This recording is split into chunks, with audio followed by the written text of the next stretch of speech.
Romanos capítulo 9. Digo a verdade em Cristo, e não minto, porque a consciência do meu espírito testemunha comigo pelo Espírito Santo, que tenho grande tristeza e incessante dor no coração, porque desejaria eu mesmo ser consagrado exclusivamente de Cristo em favor do amor de meus irmãos, meus compatriotas segundo a carne, que são israelitas, aos quais pertencem a adoção, a glória, o pacto, a promulgação da lei, o divino culto e as promessas, de quem são os patriarcas e dos quais, segundo a carne, veio o Cristo, o qual é Deus sobre todas as coisas, bendito pelos séculos. Amém. Não que a palavra de Deus haja falhado, porque nem todos os que são de Israel são israelitas, nem por serem descendentes de Abraão são todos eles filhos, senão que em Isaque será chamada a tua descendência. Isto é, não são os filhos da carne que são filhos de Deus, senão os filhos segundo o Espírito da promessa, que são contados verdadeiramente como descendentes. Porque a palavra da promessa é esta: por este tempo da vida retornarei, e Sara terá um filho.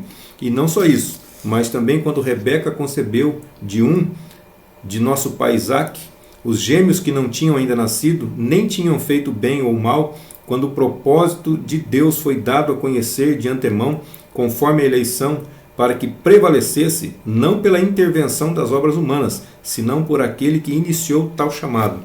E a respeito deles lhe foi dito: o primogênito servirá ao segundo.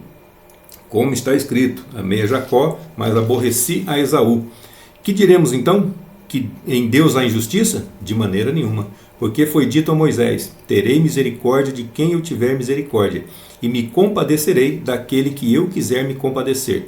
Assim que não depende daquele que quer, nem daquele que come, nem daquele que corre, senão de Deus que tem misericórdia.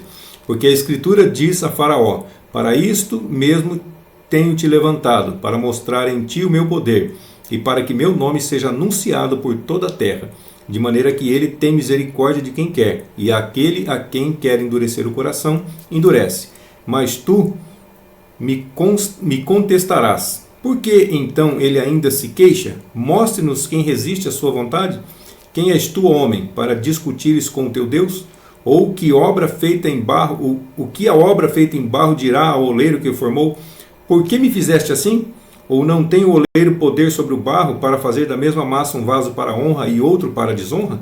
Que diremos, pois, se Deus, querendo mostrar a sua ira e fazer notório o seu poder, suportou com muita paciência os vasos da ira, condenados para a destruição, para fazer notórias as riquezas da sua glória para com os vasos de misericórdia, que ele preparou de antemão, para neles mostrar a sua glória, os quais somos nós, a quem também chamou, não só dentre os judeus, mas também dentre os gentios?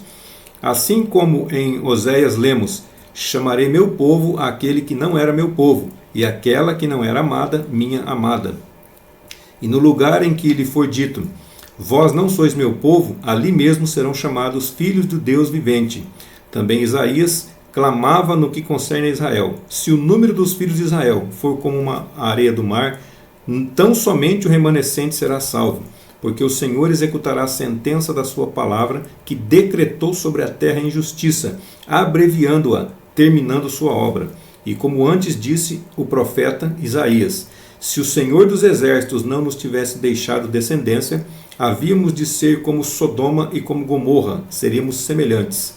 Que diremos então? Que os gentios rebeldes, que não caminhavam após a justiça, alcançaram a justiça, isto é, justiça que é pela fé, mas Israel, que corria após a lei da justiça, não a alcançou.